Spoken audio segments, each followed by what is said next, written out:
So, good evening po, Sir Emilio, and this is Riza, and thank you for your time for this interview. Kindly give us a brief introduction about yourself po. Good evening. I am Gillard Lazarte. I am a sixth year na nasa industry in photography. I started it sa katong high school pa lang po. Then also karon I am serving or I am a member of Central Post, the official publication here sa atong school, which is the Central Post. So, thank you, sir. We'll now be asking you a few questions regarding your career and your skill as a photographer. So, first one, what inspired you to start photography? Ano Jod?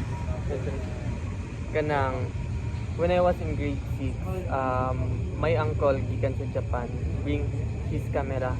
So dito ako siyang gi-explore, but way back when I was in grade 7 na yan nagikuha, and then pagka grade 8 na sa din ako na po ding tita mo nagbaborrow sa ko ang camera karon, which is mo nagphoto ang camera nga dito na ako ma-consider ang akong self as ano na yun. Dito gyud ko naka-learn ato nga camera.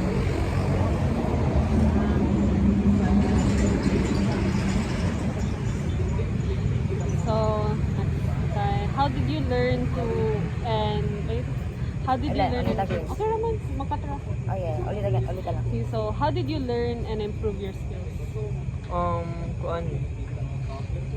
When I was in grade 8 katong pag-start na ako kanang self lang jud ko, like self learn lang jud ko. I think it talks me 3 years to master the exposure triangle. Kay dili mo gud siya ingon ang photography mo gud kanang dili siya nga click lang.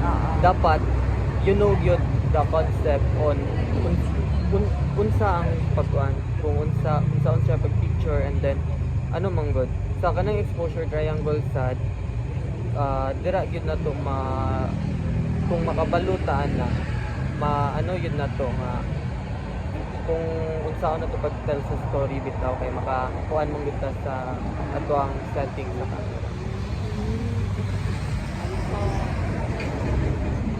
So, what do you look for when taking a good photo?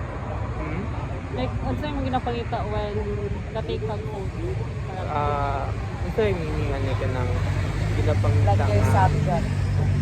Mostly mostly ako kay commission manggod ko. Mostly sa ako ang mga kuan before is mga wedding youth dayon. Also before when I was in grade 11 and grade 11 and grade 12, dito ko nibo as a photographer kay dagan ko bookings. Then mostly sa akong mga kuan is at nga time is mga jeep nga mga kanang mga events. So, in na regard, like, mga dupo or wedding, like, what's yung mga like main goals or principles na yung gina-apply para bitaw like nice ang picture? Kuan lang jud. Murag techniques or inana para So siguro lang ang ako lang yung gidala as a photographer is ang ako lang yung ako ang knowledge in photography nga makakuan gyud ko nga makahatag og kanang gwapong output sa ila. So, since na-mention mo na more focus dito on live events and commissions, how do you handle challenges like bad lighting and unexpected situations? So bad lighting, medyo challenging din siya. Especially yung ako na siyang makonsider as bad lighting. Pero, kanang ang gid nga factor is ang duha lang gyud ang imong skills sa imong camera. Kay although na kay skill, pero if ang imong bitong camera kay dili makakaya sa medyo maka-deal gyud ka og lahi kanang bating nga output. But for me, sa ako lang ako lang pong ano, there was a time nga katong UFC may kauban sa mga ano sa Central Coast is na ano sila na-assign sila in a ano tawagan na kaning indoor na ano situation. Then dito I think dito man siguro to sa Kasod bad lighting gid siya. So there was a time nga nagkuan gid mi sa murag meeting mi ba inana. So dito dayon ako din silang giingnan nga kung inana ang situation daghan matagi na consider first jud is ang equipment. So para ato ano siyang malikayan ang bad lighting natay gitawag sa ato ang camera manggod natay gi ano nga kanang sa kanina siya kanang murag image format which is ang JPEG o kang RAW. So ako silang gina encourage nga if mag-take sila og photos like ano lang jud magkuan lang gid siya anang image format nga RAW kay that image format magod is kung ato bitong i-example to differentiate that to the JPEG and the RAW ang kuan mura siya og kumingon ta og RAW ato siyang example as kanang nagluto tag-utan bitaw inana para mas madali na to kumingon tag RAW kana siya wala pa naluto. So in post processing or in editing katong ato ang bad lighting ato siyang ma-adjust.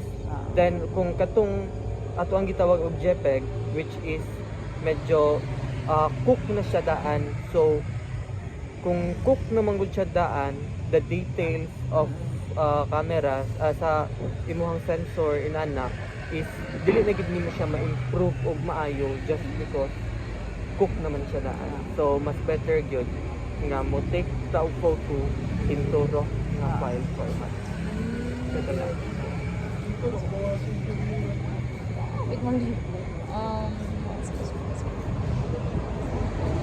So, for the next question, what skills or habits help you become a better photographer? Siguro no daghan gyud og skills and habits nga ako ang nakakuan sa ako to become a photographer. But ang pinagid na ko kaano is ang kato akong giingon ganina nga 3 years ko nagtuon sa concept sa photography. Ang ako lang yung ano ato is ang consistency na ko every night before ko mag-sleep gatuon yung watch yung video about inana kay one mong good siya kanang siguro karon bitaw dili pa gyud na ko mahingon ako ang self as master na ko sa photography kay siguro kung kuan pa lang dapat siguro ko sa 10% sa 100% nga ano kay ang photography man gud grabe kay siya kapurot kay dagan ka tawag natay sa wedding dapat ay mga wildlife mga inana so picture so medyo pa yun gamay pa gyud ang nakuha natin but tawaan lang kung hangtod karon murag gatuan pagyapon consistency So, how does your environment or community influence your photography? In this question kanang kuan kung unsa mga friends na siguro kuan during sa ko ang katong nag-start pa lang ko when I was in grade 8 I've met my mentor. Siya gid ang tuon sa ko kanang before ko nagtuon ato akong ginabalik-balik nga exposure triangle wala gyud ko kabalo kung siya akong tunan. So nag-iuban ko niya og event and then that event nakita niya nga but not good pa gyud ang akong output. So dito siya ningon sa ko nga improve your knowledge about exposure triangle and then after that after mga pila ka weeks na sa dayon ang akong mentor na po dayon ingon na medyo nakuha na niyo sa gamay dito na po din to sa composition. And then mo ganito nga kuan gyud ang kato akong mentor murag nakakuan gyud siya sa ako mga to become a better photographer. Siya gyud may ni kuan sa ako murag nagpahasa og maayo. So, for the last question po, what advice would you give to students who want to start photography? Karon magkuan lang sa ko gamay nga story kung sa tong muna kuan so na katong ingon din na nga kato ko mentor since since dili na ko makabawi sa iya in tudlo kay di ba siya may nagtudlo sa ko so una nga time inlantapan tulo kami photographer ako kato ko mentor and then friend na ko po dayon karon daghan na kayo and then sa amuang kuan dito sa community na mo sa lantapan sa photo sa photo industry dito sa lantapan ang gibuhat na mo sa kato akong mentor that one night time nga ni chat ako nga dong ato ang tapuko ng mga katong mga photographers maghimutag GC para dito ta dito ta para matabangan nato sila. So kay dili naman ko maka-help sa kato ako ang mentor kay equipped with kung ano man gyud siya nga knowledge. So ang ako ang dito na ko gibawi sa katong mupay pag-start. So ingon nato daghan na mi og daghan ako og gitudluan then karon pod in sa ko ang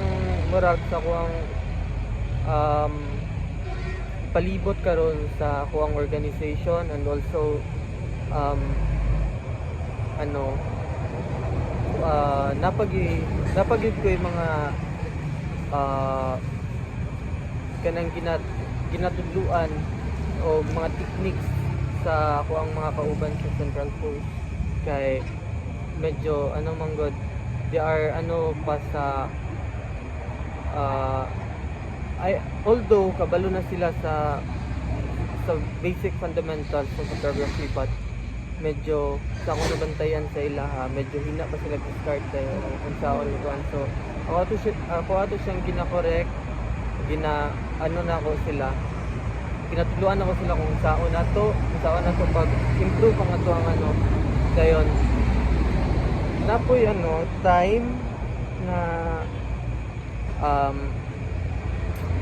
kung nay mag-chat ako online then murag kung manggod kung online manggod kung magtudlo ta sa ato ang mga kauban murag lisod siya i-explain so nga ako ang ginabuhat ginasendan ako sila links atong YouTube nga ako ang ginatanaw so wala So that's all po. Thank you so much